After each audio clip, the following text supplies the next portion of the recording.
Just say 2 words, please. Welcome, Dobro Vajalovat. Welcome to everyone here in Moscow. Welcome to this. Ini baru mantap. Klasemen grup C berubah. Timnas Indonesia senior dinyatakan lolos otomatis ke Piala Dunia temani Jepang. Begini faktanya.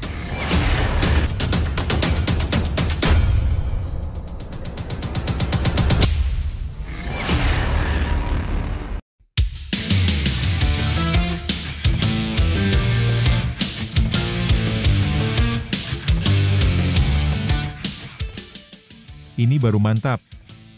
Klasemen grup C berubah. Timnas Indonesia senior dinyatakan lolos otomatis ke Piala Dunia temani Jepang. FIFA kabulkan gugatan Cina. Australia dicoret dari kualifikasi ronde ketiga. Skuad Garuda naik ke posisi 2. Begini respon Erick Thohir. Begini faktanya. Tapi, Mimi minta tolong tonton video ini sampai selesai. Agar tidak ada kesalahpahaman yang terjadi. Dan tak bosan-bosan juga. Tolong like dan share video ini ke media sosial kalian agar semua orang tahu apa yang sedang terjadi.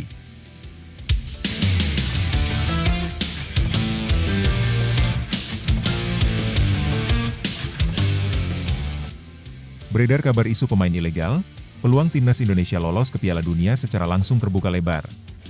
Media Cina menggugat keabsahan pemain Timnas Australia, Cameron Burgess, yang diduga ilegal karena pernah bermain untuk Skotlandia U19 sebelum membela Australia U19. Mereka menilai Australia melanggar regulasi FIFA terkait perpindahan asosiasi pemain. Baru-baru ini keluar keputusan bahwa FIFA menyetujui protes tersebut dan Australia dinyatakan kalah WO, termasuk saat melawan Indonesia, skor 5-1, maka Indonesia bisa mendapat kemenangan 3-0. Hal ini dapat mengangkat posisi Timnas Garuda ke peringkat 2 klasemen dan membuka peluang lolos ke Piala Dunia 2026. Sementara itu, di sisi lain, begini respon Erick Thohir untuk menanggapi hal ini. Ketua Umum PSSI, Erick Thohir, menunjukkan keyakinannya terhadap masa depan Timnas Indonesia jelang 2 pertandingan penting di babak ketiga kualifikasi Piala Dunia 2026 zona Asia. Ia percaya, dengan persiapan yang lebih matang dan waktu yang cukup, Garuda bisa tampil maksimal dan membuka peluang lolos ke babak selanjutnya. Optimisme ini disampaikannya dalam sebuah podcast asal Belanda bersama pembawa acara Neil Petersen pada Jumat 18 April. Dalam perbincangan tersebut, Erick menyampaikan bahwa sepak bola adalah permainan yang tak bisa ditebak. Namun, semangat dan kesiapan akan menjadi kunci utama. Kami optimis menghadapi pertandingan bulan Juni nanti. Persiapan akan kami maksimalkan. Memang tidak mudah untuk bisa lolos atau setidaknya finish di peringkat 2 grup, tapi dalam sepak bola segalanya bisa terjadi, ujar Erick. Indonesia dijadwalkan menghadapi 2 lawan tangguh, Cina dan Jepang. Menurut Erick, 2 laga tersebut menjadi penentu dan butuh perjuangan ekstra keras dari para pemain. Kita harus memenangkan 2 laga itu. Terutama melawan Jepang di kandang mereka, yang jelas bukan hal mudah. Tapi peluang tetap ada, sebelum peluit awal dibunyikan, semuanya masih 50-50, tambahnya.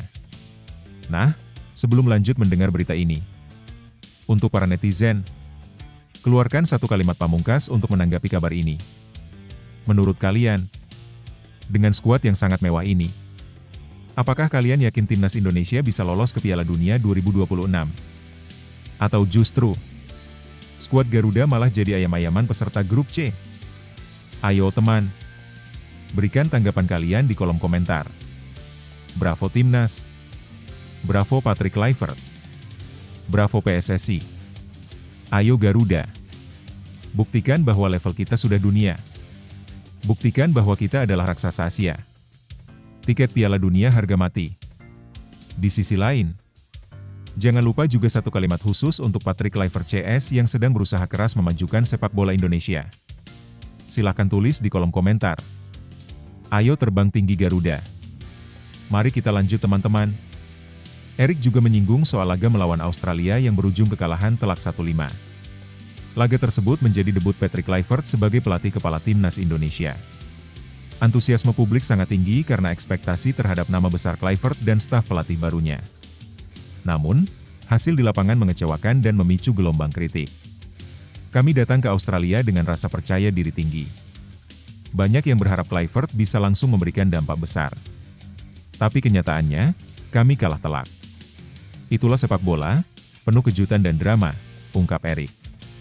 Beruntung, Kekalahan itu langsung ditebus dalam laga berikutnya melawan Bahrain. Garuda berhasil bangkit dan menang tipis 1-0, menjaga harapan lolos ke Piala Dunia tetap hidup. Kemenangan itu jadi pembuktian bahwa tim ini punya mental kuat. Kekalahan dari Australia menyakitkan, tapi kami tak tenggelam dalam hasil itu, ujarnya. Terkait kritik yang diarahkan kepadanya, PSSI, pelatih, maupun pemain, Erik merespons dengan bijak. Ia menyebut kritik adalah hal yang wajar, apalagi di negara demokratis seperti Indonesia. Namun, ia mengingatkan agar kritik tidak berubah menjadi destruktif yang bisa merusak semangat tim nasional. Saya terbuka terhadap kritik. Itu bagian dari proses pembelajaran. Tapi satu hal yang saya minta, jangan hancurkan timnas. Jangan jatuhkan para pemain kita. Mereka berjuang, dan mereka butuh dukungan, bukan cacian, tegas Erik. Ia juga menyampaikan apresiasi terhadap supporter yang tetap memberikan dukungan, terutama setelah kemenangan atas Bahrain. Erik menganggap hal itu sebagai bukti cinta tulus masyarakat Indonesia terhadap tim nasional. Setelah laga itu, saya menerima banyak pesan dukungan. Mereka menyatakan tetap percaya pada pelatih, pada pemain. Itu sangat berarti bagi kami. Sepak bola adalah drama, dan kita harus terus melangkah ke depan. Yang sudah terjadi, biarkan berlalu, ucapnya. Saat ini, fokus utama PSSI dan tim pelatih tertuju pada laga bulan Juni yang akan menjadi penentu nasib Indonesia di kualifikasi. Semua pihak tengah bekerja keras, dari federasi hingga pemain, untuk mempersiapkan diri sebaik mungkin. Sekarang waktunya fokus. Kami masih punya 2 pertandingan. Kesempatan belum habis. Kami akan berjuang semaksimal mungkin agar bisa membawa Indonesia melangkah lebih jauh di pentas dunia, tutupnya. Lebih lanjut, situasi yang dialami timnas Indonesia saat ini bisa dibilang sebagai fase penting dalam perjalanan menuju level yang lebih tinggi. Kekalahan dari Australia memang menyakitkan dan memicu banyak kritik, tapi justru disitulah mental dan arah pembinaan diuji. Sepak bola bukan soal menang terus, tapi bagaimana bangkit setelah kalah, dan bagaimana menghadapi tekanan dari dalam negeri sendiri. Respons Erick Thohir yang tetap tenang dan menerima kritik secara terbuka patut diapresiasi. Andai dulu sudah ada pemain seperti Ula Romeni, Coach Justin belak-belakan bilang mungkin Shin Tae-yong tak akan dipecat PSSI. Bayangkan jika timnas Indonesia sudah punya pemain seperti Ula Romeni sejak dulu. Mungkin, nasib pelatih Shin Tae-yong akan berbeda. Setidaknya, itulah pendapat belak-belakan dari Coach Justin, seorang pengamat sepak bola yang dikenal vokal dan tanpa basa-basi. Dalam sebuah wawancara, Coach Justin tak ragu menyebut Romeni sebagai salah satu aset paling berharga yang pernah dimiliki timnas. Ia bahkan menyayangkan kenapa pemain seperti Romeni baru hadir sekarang, bukan saat-saat awal Shin Tae-yong melatih. Kalau dari dulu ada Romeni, mungkin ST nggak bakal diganti, ucapnya serius. Sementara itu, Rafael Struijk, yang sebelumnya diandalkan di lini depan, menurut Justin masih belum cukup tangguh. Skillnya ada, tapi secara fisik, belum siap bersaing di level internasional. Hal ini terlihat jelas saat Indonesia dibantai Australia 1-5. Struijk tampil, tapi tak memberikan banyak perlawanan dan akhirnya diganti di babak kedua. Lalu datanglah Ula Romeni. Dalam debutnya, meski Indonesia kalah, dia mencetak satu-satunya gol ke gawang Australia. 5 hari kemudian, ia kembali menunjukkan tajinya dengan mencetak gol kemenangan melawan Bahrain. Stadion bergemuruh, harapan kembali menyala. Pelatih Patrick Kluivert pun terpukau. Adaptasi cepat, naluri gol tajam, dan kehadiran yang langsung berdampak di lapangan, Romeni seperti menjawab kegelisahan lama timnas akan striker haus gol. Kini, 2 laga besar menanti, menghadapi Cina dan Jepang. Publik menaruh harapan tinggi pada Romeni. Apakah dia bisa kembali jadi pembeda? Apakah Garuda akan benar-benar terbang ke panggung dunia? Satu hal yang pasti, semua kini menanti langkah selanjutnya dari sang pahlawan baru. Ula Romeni, sang harapan di garis depan. Lebih lanjut, situasi ini memperlihatkan betapa pentingnya sosok striker tajam dan konsisten dalam membentuk tim nasional yang kompetitif. Kedatangan Ula Romeni menjadi semacam titik balik, menghadirkan harapan baru yang sudah lama dinanti oleh publik sepak bola Indonesia. Dalam waktu singkat, dia menunjukkan bahwa kualitas individu bisa memberikan dampak besar bagi permainan tim, bahkan ketika lawan yang dihadapi adalah raksasa seperti Australia. Komentar Coach Justin mungkin terdengar keras, tapi ada benarnya. Dalam sepak bola, kadang perbedaan antara menang dan kalah bisa bergantung pada satu pemain kunci. Sayangnya, Romeni baru bergabung sekarang, saat Shin Tae-yong sudah menjalani berbagai tantangan dengan materi pemain yang terbatas. Kritik terhadap Rafael Struijk juga mencerminkan bahwa tidak cukup hanya punya teknik atau potensi, ketahanan fisik dan kesiapan mental di level internasional adalah hal yang krusial. Pelatih sekelas Kluivert pun tampak lebih percaya pada Romeni karena kontribusinya nyata, bukan sekadar menjanjikan. Kehadiran Romeni seolah mengisi celah yang selama ini ada di lini depan. Tapi tantangannya belum selesai. 2 pertandingan berat menanti, dan ini akan menjadi ujian apakah performa gemilangnya bisa bertahan di bawah tekanan besar. Jika ya, bukan tak mungkin dia akan jadi pusat dari era baru timnas Indonesia. Kini, kita bukan hanya menunggu kemenangan, tapi juga konsistensi. Dan dalam sepak bola, itu adalah hal yang paling sulit dicapai. Timnas Indonesia jadi sorotan media asing, media Cina curiga Jepang akan buka jalan ke Piala Dunia 2026. Menjelang 2 laga krusial di babak kualifikasi Piala Dunia 2026, Timnas Indonesia mendadak jadi bahan perbincangan hangat di media asing. Salah satu media ternama dari Tiongkok, Sohu, melontarkan dugaan menarik, Jepang mungkin akan sengaja menahan diri saat menghadapi Indonesia di laga terakhir demi memberi jalan Garuda ke putaran final. Dugaan ini muncul bukan tanpa alasan. Dengan situasi grup yang makin memanas, dan Jepang yang sudah memastikan tempat di babak selanjutnya, ada kemungkinan negeri Sakura tidak akan tampil ngotot saat melawan skuad asuhan Patrick Kluivert. Jadwal penentu nasib timnas Indonesia.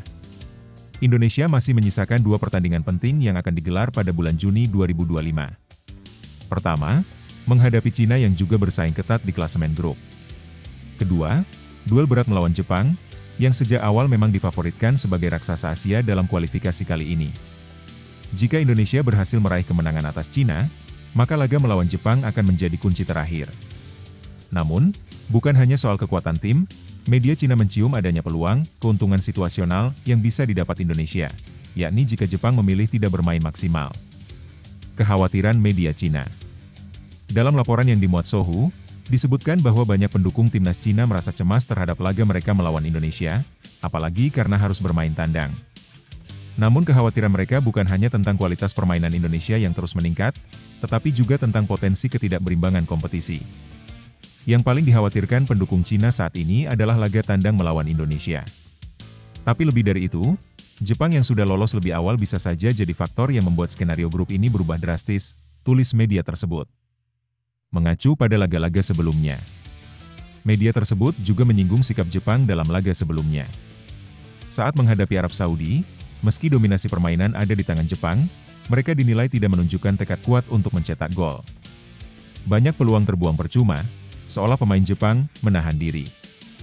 Situasi ini mengingatkan kembali pada kualifikasi Piala Dunia 2022. Kala itu, Jepang yang telah memastikan diri lolos justru bermain imbang melawan Vietnam dengan skor 1-1. Banyak yang menilai laga tersebut berlangsung dalam nuansa kesepahaman tak tertulis antara kedua tim. Dampak besar bagi Cina. Jika Jepang benar-benar tampil setengah hati saat melawan Indonesia, maka skenario yang menguntungkan bagi skuad Garuda terbuka lebar. 2 kemenangan akan cukup untuk membawa Indonesia mengunci 1 tempat di Piala Dunia 2026, dan ini menjadi kabar buruk bagi Cina. Cina saat ini masih tertinggal dari sisi selisih gol dan pernah mengalami kekalahan telak dari Jepang. Jika kalah lagi dari Indonesia, peluang mereka untuk lolos akan semakin menipis. Satu-satunya harapan adalah jika Jepang bermain maksimal dan mengalahkan Indonesia, sambil berharap mereka sendiri menang dalam laga tersisa. Jepang dan strategi, pilih lawan. Media Cina juga berspekulasi, Jepang bisa jadi sengaja menghindari tim-tim kuat seperti Australia di babak selanjutnya dengan tidak menang di laga terakhir. Jika itu terjadi, mereka bisa saja mengatur posisi dalam klasemen agar tidak bertemu tim tertentu di ronde selanjutnya. Walaupun belum ada bukti konkret soal adanya skenario semacam itu, ketakutan ini sudah cukup membuat persaingan di grup makin panas. 2 laga penentu nasib Garuda. Ini, semua perhatian tertuju pada laga antara Indonesia versus Cina, dan Indonesia versus Jepang. 2 pertandingan ini tak hanya akan menentukan nasib Indonesia, tetapi juga Cina, dan bahkan bisa berdampak pada peta persaingan grup di babak selanjutnya. Apapun hasil akhirnya, performa dan mentalitas pemain Indonesia akan benar-benar diuji. Patrick Kluivert dan anak asuhnya punya kesempatan emas untuk mencetak sejarah. Tapi jalan ke Piala Dunia jelas tak akan mudah, dan bukan hanya permainan di lapangan yang menentukan, tapi juga dinamika strategi, situasi grup, dan keputusan tak terduga dari negara-negara pesaing. Lebih lanjut, situasi ini cukup menarik sekaligus rumit. Di satu sisi, timnas Indonesia memang sedang berada dalam momentum positif, dan 2 laga terakhir ini jadi penentu apakah mimpi ke Piala Dunia bisa terwujud. Tapi di sisi lain, munculnya kecurigaan dari media Cina soal sikap Jepang membuka banyak pertanyaan soal integritas dan strategi dalam sepak bola tingkat tinggi. Bukan hal baru kalau tim yang sudah lolos lebih dulu kadang memilih untuk mengistirahatkan pemain inti atau bermain dengan intensitas lebih rendah. Hal ini sebenarnya wajar dalam konteks menjaga kebugaran pemain untuk babak selanjutnya. Namun, ketika keputusan itu bisa memengaruhi nasib tim lain di grup, tentu akan menimbulkan spekulasi. Kecurigaan bahwa Jepang bisa saja mengalah demi menguntungkan Indonesia juga mencerminkan ketegangan antar negara di level kompetitif Asia. Cina yang merasa dirugikan dalam skenario seperti itu tentu akan bersuara lantang. Tapi, pada akhirnya, yang punya kendali penuh atas performa dan hasil adalah masing-masing tim itu sendiri. Untuk Indonesia, ini bisa jadi kesempatan emas. Tapi yang terpenting adalah fokus pada performa sendiri.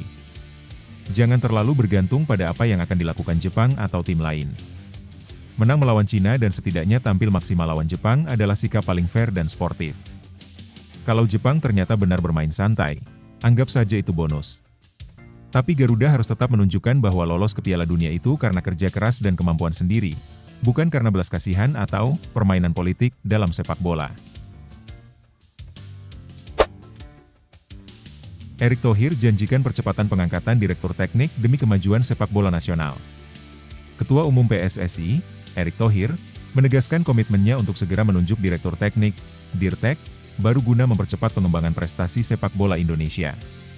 Langkah ini dianggap penting untuk menjaga momentum positif yang tengah dibangun, khususnya di timnas kelompok usia muda.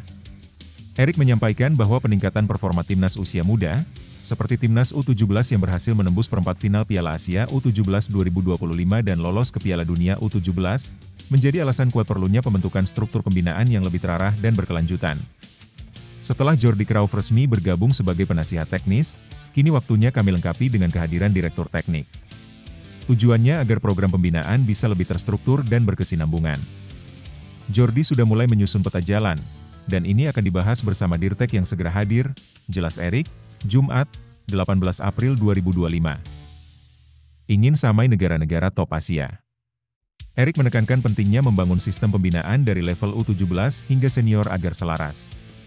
Ia mencontohkan bagaimana negara-negara seperti Uzbekistan, Jepang, dan Korea Selatan memiliki sistem pengembangan pemain yang terpadu dan konsisten, sehingga kualitas tim nasional mereka merata di semua kelompok umur. Kita ingin mengejar level negara-negara tersebut. Oleh karena itu, sinergi antar kelompok umur sangat penting, dan Dirtek memiliki peran kunci dalam mewujudkannya, tambahnya. Program jangka panjang untuk Garuda Muda. Sebagai bagian dari program pembinaan, PSSI telah menyiapkan rencana jangka panjang untuk Timnas Indonesia U17. Para pemain akan digabungkan ke dalam satu skuad dan berkompetisi di ajang Elite Pro Academy, EPA, bersama tim U18 dan U20 untuk meningkatkan jam terbang dan kualitas permainan mereka. Dulu kita main di Piala Dunia karena jadi tuan rumah, sekarang lolos lewat jalur kualifikasi. Ini prestasi yang harus kita jaga. Maka dari itu, kita siapkan program 3 tahun ke depan untuk mereka, ujar Erick. Tahun 2025 menjadi tahun yang padat untuk timnas kelompok umur. Selain Piala Dunia U17 pada November, ada juga kualifikasi Piala Asia U23 di bulan September, AFF U23 di Agustus, dan SEA Games di Desember. Karena itu, kehadiran Direktur Teknik diharapkan bisa memberikan fondasi kuat bagi program jangka panjang sepak bola Indonesia. Lebih lanjut, langkah yang diambil Erick Thohir untuk mempercepat penunjukan Direktur Teknik bisa dibilang sangat tepat dan strategis. Di tengah pencapaian positif timnas usia muda, khususnya U17 yang berhasil lolos ke Piala Dunia 2025 lewat jalur kualifikasi, momen ini memang perlu dimanfaatkan untuk membangun sistem pembinaan yang lebih terstruktur. Kehadiran Jordi Crauyff sebagai penasihat teknis menjadi sinyal kuat bahwa PSSI serius membangun fondasi jangka panjang. Namun, peran Direktur Teknik sangat krusial karena dia yang nantinya akan merancang program pembinaan dari akar rumput hingga level senior. Harmonisasi antara kelompok usia menjadi hal yang tidak bisa ditawar jika Indonesia ingin mengejar negara-negara Asia yang sudah lebih mapan dari sisi pengembangan pemain. PSSI juga terlihat mulai berpikir ke depan dengan menyiapkan kompetisi yang berkesinambungan bagi para pemain muda, seperti menggabungkan mereka ke dalam kompetisi elit Pro Academy. Ini akan sangat membantu menjaga ritme kompetisi dan mempercepat kematangan mereka sebelum masuk ke tim senior. Dengan agenda pada timnas sepanjang tahun ini, percepatan pengangkatan direktur teknik bukan hanya langkah strategis, tapi juga mendesak. Jika semua elemen bisa bekerja selaras, bukan tidak mungkin Indonesia bisa memiliki tim nasional yang lebih tangguh dan berdaya saing tinggi di level Asia bahkan dunia. Prestasi timnas Indonesia U17 yang lolos ke Piala Dunia 2025 bukan sekadar kebanggaan, tapi juga bukti bahwa kita mampu bersaing di level dunia. Ini adalah momentum emas yang harus dijaga dan ditingkatkan. Kalau anak-anak muda kita bisa menembus panggung dunia, artinya harapan untuk sepak bola Indonesia bersinar itu nyata. Semua butuh proses, kerja keras, dan kesabaran. Tapi yang paling penting, kita tidak boleh puas. Terus bermimpi besar, terus belajar, terus berlatih. Karena masa depan sepak bola Indonesia bukan di tangan siapapun, tapi di tangan generasi muda yang hari ini memilih untuk tidak menyerah. Ayo, tetap semangat. Garuda Muda telah terbang. Saatnya kita bantu mereka mengangkasa lebih tinggi lagi. Elkan Bagot kirim bukti nyata kepada Patrick Kluivert jelang timnas Indonesia hadapi Cina dan Jepang. Elkan Bagot bersinar di Inggris, saatnya timnas Indonesia melirik lagi. Elkan Bagot kembali menjadi sorotan berkat performa solidnya di kompetisi Liga Inggris kasta ketiga bersama Blackpool. Saat Patrick Kluivert tengah mempersiapkan timnas Indonesia menghadapi laga krusial melawan Cina dan Jepang dalam lanjutan kualifikasi Piala Dunia 2026, nama Elkan kembali mencuat ke permukaan sebagai sosok potensial yang layak dilirik. Tim Garuda masih menyimpan asa untuk lolos ke putaran final Piala Dunia, usai meraih kemenangan penting 1-0 atas Bahrain pada Maret lalu. Kini, dua pertandingan tersisa di bulan Juni, melawan Cina dan Jepang, akan menjadi penentu langkah timnas Indonesia ke babak selanjutnya. Dalam situasi genting seperti ini, keberadaan pemain dengan pengalaman internasional seperti Elkan tentu bisa menjadi aset berharga. Namun, Elkan Bagot tidak masuk dalam skuad yang dipanggil Kluivert bulan lalu. Ia bahkan belum mengenakan seragam Garuda sejak Januari 2024. Absennya pemain belakang berpostur tinggi ini tak lepas dari dua hal utama, cedera yang sempat mengganggu performanya, dan persoalan pribadi dengan pelatih sebelumnya, Shin Tae-yong. Meski begitu, Elkan kini telah pulih sepenuhnya dan mulai menemukan kembali ritme terbaiknya bersama Blackpool. Dalam pertandingan terbaru Blackpool melawan Stevenage, Elkan tampil sebagai starter dan bermain penuh selama 90 menit. Ia membantu timnya meraih kemenangan 3-1 di laga tandang, dengan pertahanan yang kokoh dan statistik yang mengesankan. Ia mencatatkan 14 sapuan bersih, 2 tackle sukses, serta memenangkan sebagian besar duel darat dan beberapa duel udara. Meskipun menerima 1 kartu kuning, Elkan tetap tampil disiplin dan menunjukkan kepercayaan diri yang tinggi sepanjang laga. Dari sisi distribusi bola, pemain kelahiran Thailand ini juga menunjukkan kualitas. Ia meluncurkan 7 umpan jauh, dengan 1 diantaranya tepat sasaran. Catatan tersebut menunjukkan bahwa Elkan bukan hanya kuat dalam bertahan, tetapi juga mampu membangun serangan dari lini belakang, kemampuan yang semakin dibutuhkan dalam sepak bola modern. Dengan performa yang terus menanjak, pantaskah Elkan kembali menjadi bagian dari skuad Merah Putih? Patrick Kluivert diketahui tengah aktif memantau pemain-pemain Indonesia di luar negeri, dan tak menutup kemungkinan memberikan kesempatan kepada pemain yang tampil konsisten, meskipun belum sempat dipanggil di kesempatan sebelumnya. Elkan sendiri saat ini masih berstatus pemain Ipswich Town, namun menjalani masa peminjaman di Blackpool.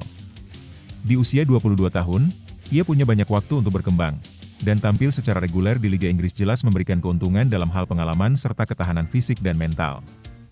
Menarik untuk dinanti, apakah Kluivert akan kembali membuka pintu bagi Elkan untuk masuk ke dalam skuad timnas Indonesia.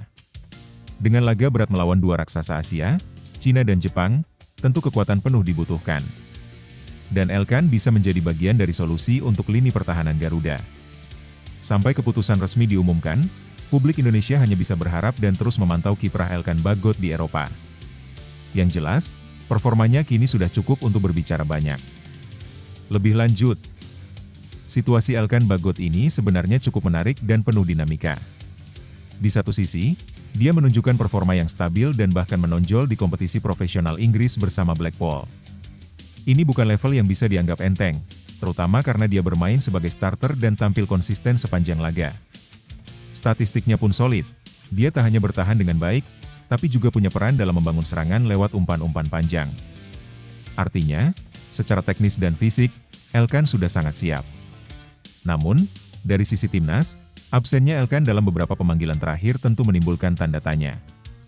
Meski ada latar belakang cedera dan hubungan yang kurang harmonis dengan pelatih sebelumnya, kini kondisinya sudah pulih. Dalam konteks profesionalisme, perbedaan pribadi seharusnya bisa dikesampingkan jika seorang pemain benar-benar bisa berkontribusi besar untuk negara. Patrick Kluivert sebenarnya punya reputasi sebagai pelatih yang cukup terbuka dan objektif. Jadi, keputusan untuk tidak memanggil Elkan sejauh ini mungkin didasari oleh pertimbangan taktis atau kebutuhan skuad saat itu. Tapi seiring dengan makin dekatnya pertandingan melawan Cina dan Jepang, yang jelas butuh pertahanan solid dan pemain yang berpengalaman bermain di level tinggi, Elkan layak dipertimbangkan kembali. Apalagi, dengan usia muda dan jam terbang di Inggris, dia bisa jadi elemen penting untuk masa depan pertahanan Indonesia. Jangan sampai kita kehilangan potensi besar hanya karena faktor-faktor di luar lapangan. Ini waktunya timnas Indonesia mengedepankan profesionalitas dan meritokrasi penuh dalam memilih pemain. Kalau melihat perjalanan Elkan Bagot, ada satu pesan kuat yang bisa jadi motivasi. Kadang jalan kita menuju impian memang tak selalu lurus. Bisa saja kita terhalang cedera, tak dipanggil, atau bahkan disalahpahami. Tapi selama kita terus bekerja keras, menjaga fokus, dan membuktikan kualitas lewat aksi nyata, peluang itu akan datang kembali. Elkan tidak mengeluh saat tidak dipanggil timnas. Dia tidak membalas dengan kata-kata, tapi dengan kerja dan konsistensi di lapangan. Itu bukti bahwa keberhasilan tidak selalu datang dari sorotan, tapi dari ketekunan yang diam-diam membentuk kita jadi lebih kuat. Buat siapapun yang sedang merasa ditinggalkan, tidak dianggap, atau terhambat oleh masa lalu, ingat, kamu selalu punya kesempatan kedua. Tinggal buktikan bahwa kamu layak. Jangan tunggu diakui, tapi teruslah bergerak sampai mereka tak bisa mengabaikanmu lagi. Pascal Struijk bertemu Patrick Kluivert, 4 alasan ia bisa jadi aset berharga untuk timnas Indonesia. Proses naturalisasi pemain keturunan kembali menjadi sorotan. Kali ini, nama bek Leeds United, Pascal Struijk, muncul ke permukaan setelah dirinya terlihat duduk bersama legenda sepak bola Belanda, Patrick Kluivert, saat menyaksikan laga antara Oxford United dan Leeds United di pekan ke-43 Liga Championship Inggris musim 2024-2025. Pertandingan tersebut berlangsung di Kassam Stadium, Sabtu dini hari WIB, 19 April 2025. Yang menarik, Struijk sedang mengalami cedera dan tidak masuk daftar pemain. Namun, ia tetap ikut bersama rombongan tim, sesuatu yang tidak umum dilakukan oleh pemain yang sedang dalam masa pemulihan. Kehadirannya bersama Kluivert, ditambah lagi kehadiran Jordi Cruyff dan Denny Lanzaat, dua sosok penting dalam proyek penguatan timnas Indonesia, menguatkan dugaan adanya diskusi serius soal peluang Struijk untuk bergabung dengan skuad Garuda. Spekulasi makin menguat setelah Kluivert juga mengunggah foto bersama Marcelino Ferdinand, gelandang muda Indonesia yang kini bermain di Oxford United. Banyak yang meyakini bahwa pertemuan ini menjadi bagian dari langkah scouting untuk memperkuat timnas Indonesia. Jika benar Struijk bersedia dinaturalisasi, berikut 4 kelebihan utamanya yang bisa jadi modal berharga bagi Indonesia. 1. Pengalaman kelas Eropa. Sejak menjalani debut bersama Leeds United pada 2019, Struijk konsisten menjadi bagian inti tim, baik saat mereka berlaga di Premier League maupun di Championship. Di musim 2024-2025 ini, sebelum cedera, ia sudah bermain dalam 35 pertandingan dan mencetak 5 gol, capaian luar biasa untuk seorang bek tengah. Pengalamannya bersaing di level tinggi Eropa adalah sesuatu yang masih langka di lini belakang timnas Indonesia. 2. Bek serbaguna. Struijk dikenal sebagai pemain bertahan yang fleksibel. Ia bisa dimainkan sebagai bek tengah, bek kiri, bahkan gelandang bertahan. Kemampuan ini membuka peluang bagi pelatih timnas untuk mengatur strategi dengan lebih variatif.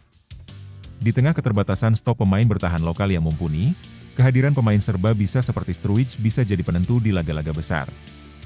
3. Kuat di udara dan duel fisik. Dengan tinggi badan 190 cm, Struijk menjadi ancaman serius dalam duel-duel udara, baik untuk bertahan dari serangan lawan maupun saat menyerang lewat bola mati. Ditambah dengan postur dan kekuatan fisiknya, ia sulit dikalahkan dalam duel 1 lawan 1. Hal ini sangat penting bagi timnas Indonesia yang sering kesulitan menghadapi lawan dengan fisik lebih unggul, khususnya dari tim-tim Asia Barat. 4. Koneksi darah Indonesia. Struijk tidak hanya memenuhi syarat secara administratif, tetapi juga memiliki kedekatan emosional. Ia mengakui bahwa kakek dan neneknya berasal dari Indonesia, Hindia Belanda. Dalam wawancaranya, Ia sempat mengatakan bahwa dirinya kadang merasa sebagai orang Indonesia, meski kini lebih terhubung dengan Belanda dan Belgia. Ini menunjukkan ada kedekatan yang bisa jadi dasar kuat dalam proses naturalisasi. Profil singkat Pascal Struijk. Pascal Augustus Struijk lahir di Deurne, Belgia, pada 11 Agustus 1999. Ia meniti karir sejak muda di Akademi ADO Den Haag, lalu bergabung dengan Ajax Amsterdam pada 2016. Pada 2018, Leeds United memboyongnya ke Inggris, dan hanya butuh 1 tahun sampai ia menembus tim utama. Meski pernah memperkuat timnas Belanda U21, ia belum pernah bermain untuk tim senior, sehingga peluang untuk memperkuat Indonesia masih terbuka lebar. Kesempatan emas yang tak boleh dilewatkan.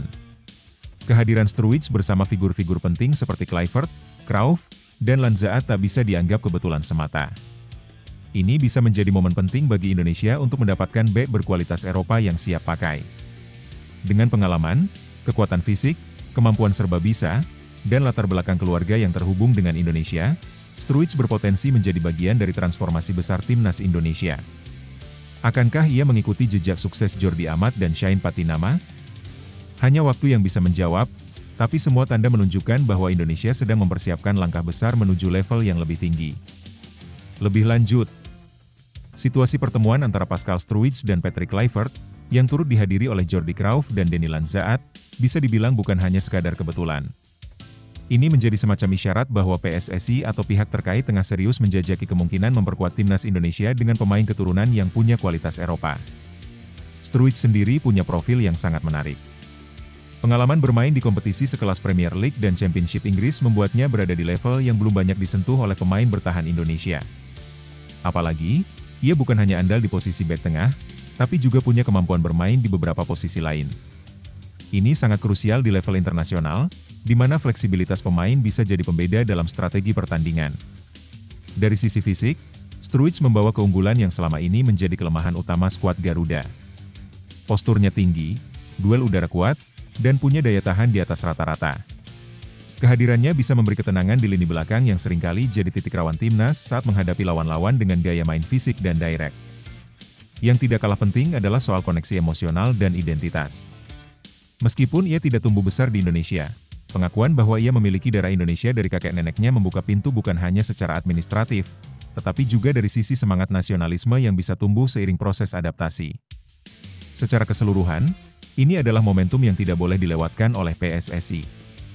Struijk bisa menjadi salah satu pion penting dalam membangun skuad timnas yang lebih kompetitif di level Asia. Tinggal bagaimana pendekatannya dijaga dengan baik, tanpa tekanan, dan tetap menjunjung nilai-nilai tim nasional yang sedang dibangun. Terkadang, kesempatan besar datang di saat yang tak terduga. Lihatlah bagaimana sebuah momen sederhana bisa berubah menjadi langkah besar menuju perubahan. Seperti yang kita lihat pada situasi Pascal Struijk, ketika kita terbuka dengan peluang dan berani mengambil langkah, hal-hal luar biasa bisa terjadi.